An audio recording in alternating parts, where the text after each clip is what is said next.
Alors dans l'organisation du Panocrime, il y a toujours un moment qui est assez triste, c'est celui où on doit arrêter l'ordre du jour et se dire de quoi on veut causer. Et on a toujours des débats sans fin, et on se garde un temps à la fin de la présentation, et c'est ce que je vais faire maintenant, pour les sujets dont on aurait aimé vous parler en profondeur, en détail, mais dont malheureusement, pour ne pas y passer la nuit, même si on est tous passionnés par ça, eh bien, on a été obligé de condenser un petit peu. Donc accrochez-vous au siège, on va traiter 5 ou 6 sujets très rapidement. Alors le premier dont on aurait aimé vous parler, c'est le sujet des menaces sur le crypto-écosystème. On l'avait traité en profondeur l'année dernière. C'est même avec la diminution du cours des crypto-monnaies, on voit que ce crypto-écosystème reste un vrai sujet d'intérêt pour les cybercriminels. Ce qu'on a observé cette année, c'est plus d'1 milliard de dollars qui a été détourné en 2018. Alors détourné comment ? De la manière la plus, je dirais, classique, celle qu'on avait traitée en particulier l'année dernière, c'est-à-dire des attaques sur les plateformes d'échange de crypto-monnaies avec des vulnérabilités informatiques classiques, les attaques sur des personnes directement. Franck vient de nous parler des cas, de certains cas. Mais ce qu'on a observé aussi en 2018, c'est qu'il y a eu des fraudes sur ces crypto-monnaies qui sont revenues aux basiques, aux systèmes les plus simples, les bons vieux giveaways. Donc vous avez certainement vu passer ça dans l'année. Vous avez un exemple ici d'une fausse communication qui usurpe l'identité d'Elon Musk et qui dit « Je vais donner 5000 Ethereum à tous ceux qui m'écrivent, et pour que j'ai l'adresse à laquelle envoyer ce montant, envoyez-moi quelques centimes, quelques euros, quelques dizaines d'euros. » Évidemment, vous voyez comment le piège se referme. Des gens ont répondu, ont envoyé, et la somme des personnes fait que pour le cybercriminel, ça devient intéressant. Donc ça, finalement, c'est très simple. Zéro infrastructure, zéro code d'attaque. Et puis, ce qu'on a vu beaucoup en 2018 et qu'on verra encore beaucoup en 2019, c'est les crypto-miners. Donc, ces logiciels malveillants qui s'installent sur l'ordinateur de manière discrète et qui vont finalement fabriquer de la monnaie électronique à l'insu de l'utilisateur. Pour l'utilisateur, son ordinateur, il rame un petit peu, il est moins rapide qu'avant. Pendant ce temps-là, il fabrique de la monnaie pour des cybercriminels. C'est une menace qu'on voit aussi dans les entreprises. On a été amené à traiter des cas d'infection de PC dans les entreprises, et finalement qui sont beaucoup plus discrètes que les ransomware classiques et qu'on va traiter et qu'on va peut-être laisser un peu plus courir. Donc soyons attentifs sur ce qui se passe sur le crypto-écosystème. L'autre point, c'est les attaques sur les wearables. Vous savez, tous ces objets qu'on peut porter sur soi et qui sont connectés. On a eu au début d'année un cas intéressant sur les montres connectées. Alors ces montres connectées, elles nous veulent du bien, elles veulent qu'on fasse du sport, mais elles ne veulent pas forcément du bien au secret d'État. Pourquoi ? Parce que des personnes ont découvert que ces montres, elles rendaient publics les itinéraires de courses suivis par leurs utilisateurs. Et qu'en recoupant un certain nombre d'informations, on pouvait découvrir beaucoup de choses. Découvrir par exemple les localisations précises des bases militaires des États-Unis en Afghanistan ou en Syrie, ou aussi croiser des courses faites qui partent du siège d'un des services de renseignement, où la personne, au moment de lancer la course, est devant la porte du service de renseignement. Et on voit que ce même utilisateur, il court tous les week-ends depuis la porte de sa maison, et donc on est capable d'identifier où est-ce qu'il habite. Et donc finalement, c'est beaucoup d'informations sensibles, confidentielles au niveau des États qui ont été découvertes et qui ont fuité par ces biais-là. Je pense que c'est un point important pour sensibiliser vos VIP sur ce type de menaces.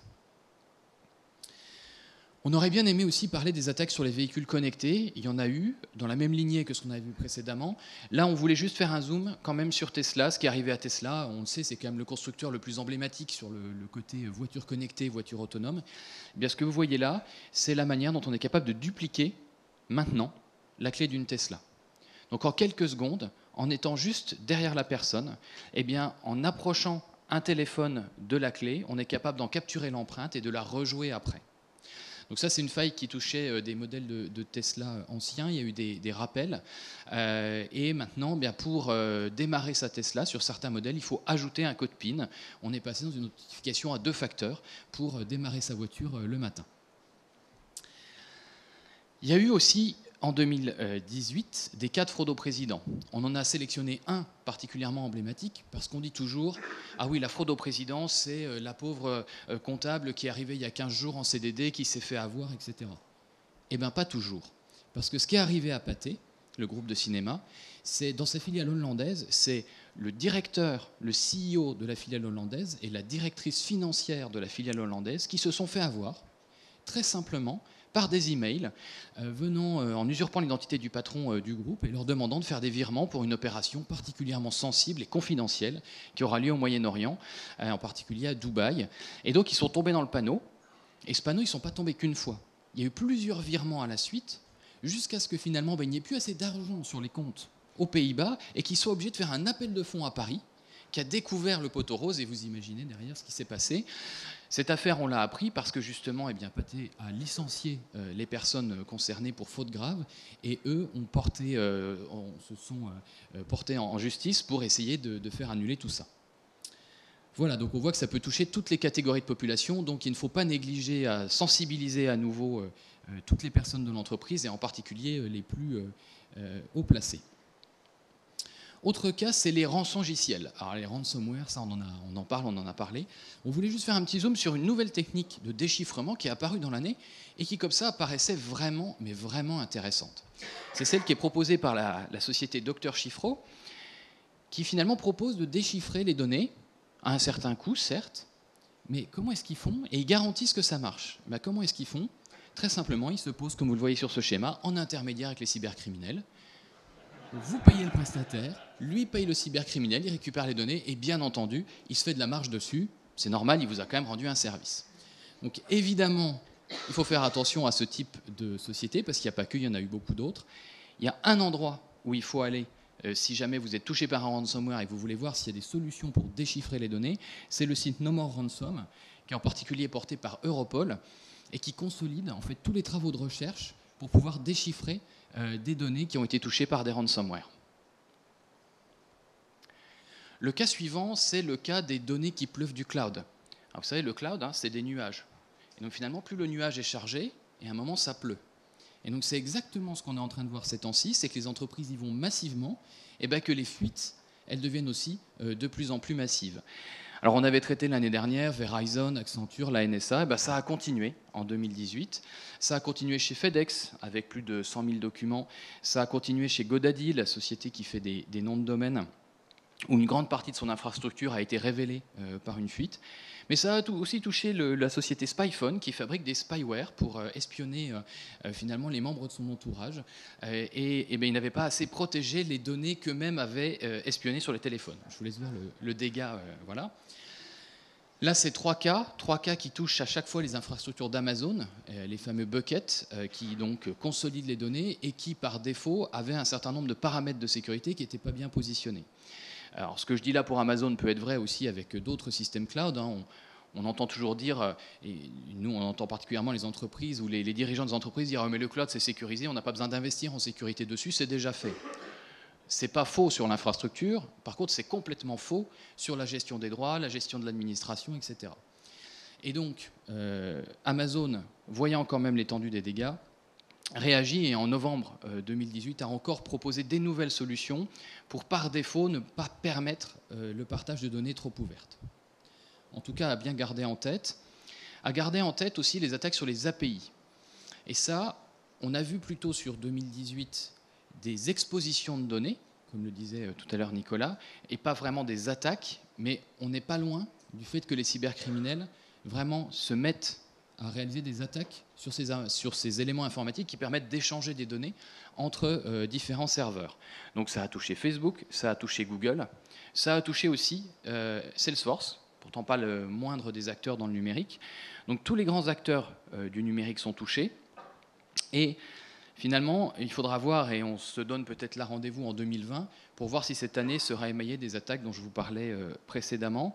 Ce qui est sûr, c'est que la combinaison finalement des attaques sur le cloud et les attaques sur les API représente vraiment, à nos yeux, le sujet qu'il va falloir suivre sur l'année 2019. Et je vais passer la parole à Loïc Guézot qui va apporter une touche d'espoir dans cet après-midi.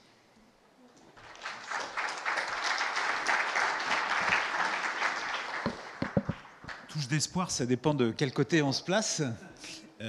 On a beaucoup parlé des cybercriminels, de leur mode opératoire, de leurs objectifs, etc. Maintenant, il ne faut pas oublier que ce que on a décrit là, ce sont effectivement des opérations illégales et que derrière, il y a un risque, c'est de se faire arrêter et ensuite inculper. Alors, on a choisi quelques cas pour illustrer l'année 2018. Un premier cas, donc un Français, Rex Mundi, qui est connu puisque c'est en fait un groupe qui était spécialisé sur des attaques on va dire, de prise en otage de bases de données clients et qui proposait le deal suivant. Soit les données étaient divulguées et donc atteintes à l'image de marque, tout ce qu'on peut imaginer, ou bien la victime payait et dans ce cas-là, les données lui étaient restituées contre rançon.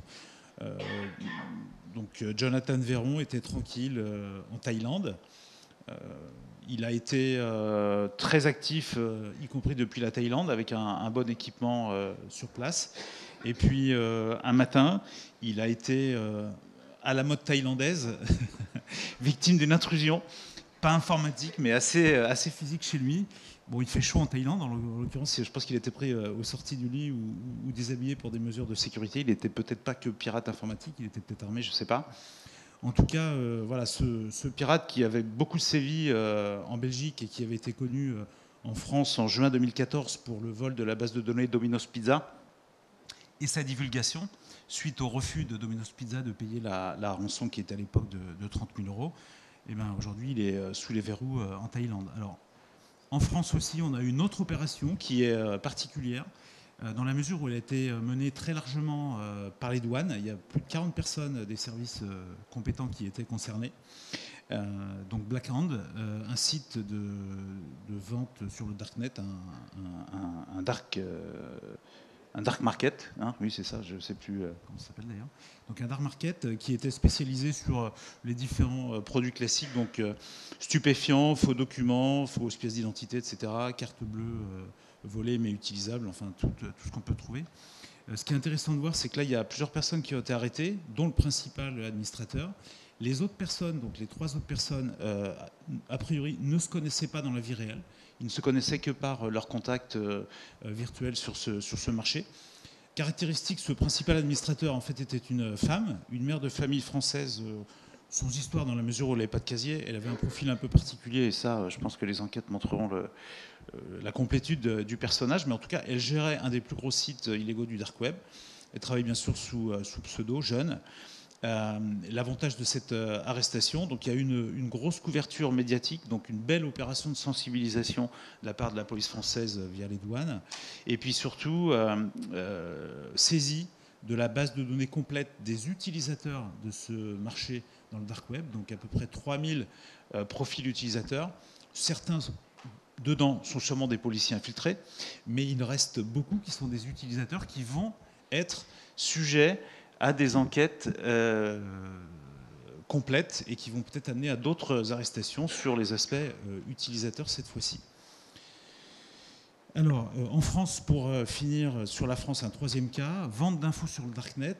Bon, c'est pas extraordinaire, sauf que là, il s'agit d'un agent de la DGSI qui utilisait ses accès au système d'information, informations classifiées, en tout cas très intéressantes, pour, via des contacts avec les milieux criminels classiques, faire de la revente d'informations. Il y a eu une concordance assez particulière entre ces accès et ces consultations de fichiers et des règlements de compte, par exemple dans la banlieue marseillaise, le lendemain ou le surlendemain.